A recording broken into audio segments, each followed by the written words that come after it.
Hi mommies and daddies, welcome to my channel Funling and this side Apoorva. आज हम एक बहुत इम्पॉर्टेंट टॉपिक के बारे में बात करेंगे। ये एक ऐसा टॉपिक है जो हम पेरेंट्स को बहुत ज़्यादा एक्साइटेड कर देता है कि हमारा बच्चा कब बोलना सीखेगा। तो आज हम बात करेंगे कि हम अपने बच्चे को जल्दी कैसे बोलना सिखा सकते हैं। हम एज पेरेंट्स कभी कभार बहुत स्ट्रेस भी ले लेते हैं कि अब तक हमारा बच्चा इतने मंथ्स का हो गया, इतने ईयर्स का हो गया, वो बोलता नहीं है, हम क्या करें। इसकी उम्र के इतने बच्चे तो इतनी बातें करते हैं, इतना बोलते हैं। सबसे पहली बात तो हमें सारा स्ट्रेस छोड़ देना है। हमें किसी भी चीज़ का कैसे भी स्ट्रेस नहीं लेना। आज मैं आपके साथ शेयर करूंगी कुछ ऐसे टिप्स जो मैं खुद फॉलो करती हूँ अपनी डॉटर को बुलाने में। मेरी खुद की डॉटर 15 मंथ्स है, तो मैं उसके साथ ये छोटी छोटी एक्टिविटीज़ करती हूँ जिसकी वजह से आज वो दो वर्ड्स को जोड़कर बोलने लग गई है। तो हमें सबसे पहली बात तो स्ट्रेस नहीं लेना। तो इस वीडियो को शुरू करने से पहले अगर आपको मेरी वीडियो पसंद आए तो प्लीज़ उसे लाइक करिए, मेरा चैनल सब्सक्राइब करिए और साथ में जो बेल आइकन है उसे हिट जरूर करिए। सो सबसे पहला टिप जिसके बारे में हम बात करेंगे इज़ कि हमें बहुत शुरू से ही बच्चों के साथ बात करनी शुरू कर देनी चाहिए। मेरी बेटी जब 2.5-3 महीने की थी, मैंने तब से ही उसके साथ बोलना शुरू कर दिया था। हमें लगता है एज पेरेंट्स अभी तो बच्चा बहुत छोटा है, उसे कुछ समझ नहीं आ रहा होगा, अभी तो क्या है, वो बस लेटा ही रहता है, सोता ही रहता है, कुछ नहीं पता। पर नहीं, बच्चे के उस टाइम पीरियड में सेंसेस डेवलप हो रहे होते हैं। तो जितना मर्जी हो सके उतना अपने बच्चे से अच्छे से बात करिए। जितना आप बात करेंगे बच्चा उतनी जल्दी और अच्छे से आपको रिस्पॉन्ड करेगा। ये मेरा पर्सनल एक्सपीरियंस है। मैं अपनी बेटी से बहुत बातें करती थी जब से वो 2.5-3 महीने की हुई थी, और उसका रिजल्ट ये था कि उसने तभी से ही 3-3.5 महीने से ही मुझे रिस्पॉन्स करना शुरू कर दिया था। तो प्लीज़ ये मत सोचिए कि बच्चा बहुत छोटा है, हमें इससे बात नहीं करनी चाहिए, हमें बोलना नहीं चाहिए। खूब खूब बातें करिए अपने बच्चे के साथ। सेकेंड टिप जो मैं आपसे शेयर करूँगी इज़ हमें पहले बहुत ईजी वर्ड्स के साथ शुरू करना चाहिए, जैसे कि मम्मा, पापा, सिंगल ईजी वर्ड्स। यूजुअली सबसे पहले बच्चे पापा बोलते हैं। मेरी डॉटर ने भी पापा बोला था। तो मम्मीज पर इस बारे में स्ट्रेस मत होइए, इट्स ओके।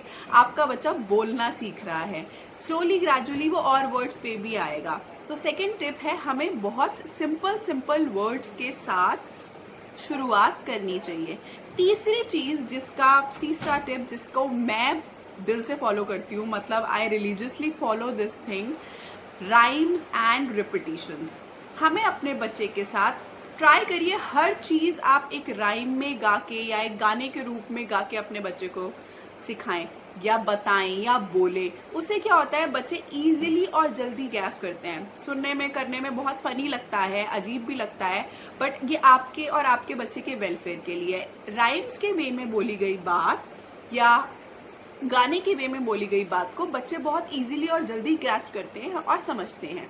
इसी का एक एग्जांपल मैं देती हूँ। जैसे हम बात करते हैं छोटी छोटी राइम्स, हम जॉनी जॉनी यस पापा, अगर हम इसे रिपीटेडली गाएंगे करेंगे तो हमारा बच्चा देखिएगा जॉनी जॉनी यस बोलते ही वो आगे से पापा बोलेगा। एक तो हमारा बच्चा अच्छे से इमिटेट करना सीख जाएगा, राइम्स के एक्शंस के साथ करेंगे वो बच्चा इमिटेशन भी सीखेगा कि इस राइम में कैसे एक्शन करते हैं, इस राइम में कैसे एक्शन करते हैं। जैसे ट्विंकल ट्विंकल लिटिल स्टार, तो जैसे ही हम ये राइम शुरू करते हैं हमारा बच्चा वो एक्शंस इमिटेट करता है। साथ में ही हमारा बच्चा स्लोली एंड ग्रेजुअली वो कुछ वर्ड्स, ईजी वर्ड्स उसमें से ग्रास्प भी करता है। हम वॉइस मॉड्यूलेशंस और टोन अप डाउन का बहुत ध्यान रखना है हमें इस चीज़ में। हमें जैसे सबसे इजी चीज़ है, हम एनिमल साउंड्स के साथ शुरू कर सकते हैं।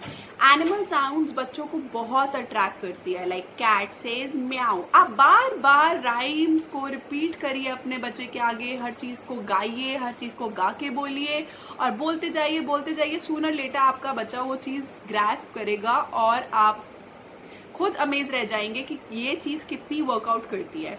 चौथा टिप इज़ स्ट्रेस नहीं लेना, बिल्कुल नहीं सोचना इस बारे में। हर बच्चा अपने अपने लेवल पे अपने हिसाब से अपने माइलस्टोन अचीव करता है। हमें बस बच्चे के साथ हेल्प करनी है, हमें अपनी तरफ से हर एक चीज़, हर एक कोशिश करनी है। हमें उस चीज़ का बिल्कुल भी स्ट्रेस नहीं लेना। फिफ्थ टिप, हम अपने बच्चों के साथ बुक रीडिंग भी कर सकते हैं।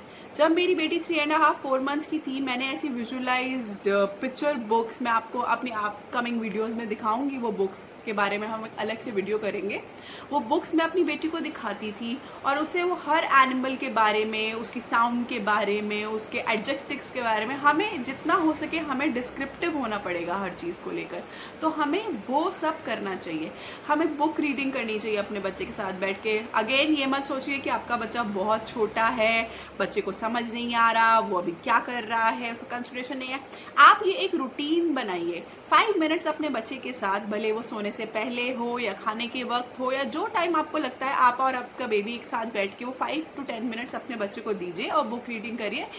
इससे भी बच्चे की वोकैबुलरी में बहुत बहुत फ़र्क पड़ता है। सो मॉमीज एंड डायरीज, हमें स्ट्रेस नहीं लेना, हमें अच्छे से ये टिप्स अपने बच्चे के साथ फॉलो करने हैं। एंड कभी कभार क्या होता है, मैं एज अ स्कूल टीचर, मेरे पास पेरेंट्स आते थे, 2 से 3 साल के थे वो, और वो मतलब वो मुझसे पूछते थे कि हमारा बच्चा 2-2.5 साल का हो गया है या 2.25 साल का हो गया है, वो अभी तक बोलता नहीं है। तो मैं कहती थी आप टेंशन मत लीजिए, वही जो मैंने पहले बोला कि हर बच्चा अपने हिसाब से ही अपने माइलस्टोन्स अचीव करता है। तो आप अपने बच्चे को टाइम दीजिए, स्पेस दीजिए, उसके साथ अपनी ये लर्निंग, उसकी लर्निंग, अपनी लर्निंग इंजॉय करिए। जो मैंने टिप्स बताए हैं आप उस पर फोकस करिए। स्लोली एंड ग्रेजुअली आपका बच्चा बोलेगा। कुछ बच्चों में एक टंग टाई की प्रॉब्लम भी होती है। अगर 3 साल तक भी आपको लगता है आपका बच्चा सिंगल वर्ड भी नहीं बोलता या 2 वर्ड्स को जोड़ना भी नहीं सीखा, तो आप एक बार स्पीच थेरेपिस्ट को प्लीज़ कंसिडर करिए। आप उनके पास जाइए, वो आपको बताएंगे एग्जैक्टली प्रॉब्लम क्या है, क्योंकि 90 to 95% kids start speaking by the age of 3 years। तो हमें बिल्कुल भी स्ट्रेस नहीं लेना, टेंशन नहीं लेनी, हमें बस अपनी ये तरफ से ये मेहनत बच्चों के साथ करते जानी है। आई एम श्योर आपका बच्चा बहुत जल्दी बोलेगा। ये चीज़ें मैं खुद फॉलो कर रही हूँ और मेरे पर्सनल एक्सपीरियंस से मैंने आपको ये चीज़ें बताई हैं। जैसे कि मैंने पहले बताया, मेरी छोटी सी 15 महीने की बेटी जब वो 9 मंथ से थी, वो तभी से ही 1 वर्ड बोलना वेरी क्लियरली शुरू हो गई थी। लास्ट टिप मैं आपको ये दूंगी कि हमें बच्चों की बेबी लैंग्वेज और साइन लैंग्वेज को ज़्यादा एनकरेज नहीं करना चाहिए। कहीं बच्चे वर्ड्स गलत बोलते हैं, इनिशियली होता है ऐसे, वो कुछ वर्ड्स गलत बोलते हैं, लाइक कई बच्चे बोलते हैं मैंगो को टैंगो, और सब ऐसे ही कुछ ऐसे वर्ड्स वो गलत बोलते हैं, बेबी लैंग्वेज तुतला के बोलते हैं। हमें उसको एनकरेज नहीं करना चाहिए। शुरू में घर में क्या होता है कि लोग बहुत हंसते हैं उस एक्टिविटी पे कि हाँ हाँ हाँ हाँ हमारे बच्चे ने ऐसे बोला, पर वो बिल्कुल भी फनी नहीं है। आप एज पेरेंट्स उसे एनकरेज मत करिए। साइन लैंग्वेज से क्या होता है, बच्चा इशारे में अपनी बात समझा देता है।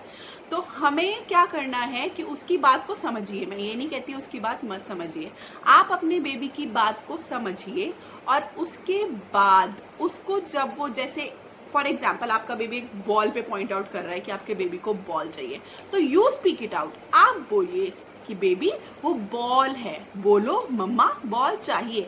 आपको प्रिसाइजली क्लियर वर्ड्स में अपने बच्चे को बार बार बोलना पड़ता है। क्या हो जाता है, जब साइन लैंग्वेज की बात आती है तो बच्चे इतने यूज टू हो जाते हैं कि वो बोलने में इतना लेजी हो जाते हैं, वो बोलना ही नहीं चाहते, क्योंकि उन्हें लगता है बिना बोले उनका काम तो हो रहा है। पर नहीं, हमें हर चीज़ को बुलवाने की आदत डालनी है। हम जितना बोलेंगे, हम जितना डिस्क्रिप्टिव रहेंगे चीज़ों के बारे में, हमारा बच्चा उतना जल्दी ही बोलना सीखेगा। ट्रस्ट मी, थोड़ी सी मेहनत है, पर इसका फल जिसे कहते हैं वो बहुत ही मीठा है। जब आपका बच्चा पहली बार मम्मा पापा बोलता है तो मैं आपको बता नहीं सकती, वो वर्ल्ड की बेस्ट फीलिंग होती है। बस यही था, कुछ टिप्स एंड ट्रिक्स। अगर आप इसे फॉलो करेंगे तो चीज़ें बहुत ईजी हो जाएंगी आप सबके लिए। और please please please like my video, subscribe my channel, hit the bell button. And इस वीडियो के एंड में मैं एक छोटी सी वीडियो भी डाल दूंगी जिसमें कि आप देख सकते हैं कि मेरी डॉटर 14 मंथ्स की थी और वो 5 to 6 एनिमल्स की साउंड्स मुझे खुद बता रही है। तो प्लीज़ घबराइए मत। Again I am saying, repeating it again कि स्ट्रेस मत लीजिए, बस फोकस करिए, ध्यान रखिए और रिपीटेडली वो चीज़ें आप करते जाइए एक रूटीन के साथ। तो you will get the result as soon as possible. Bye.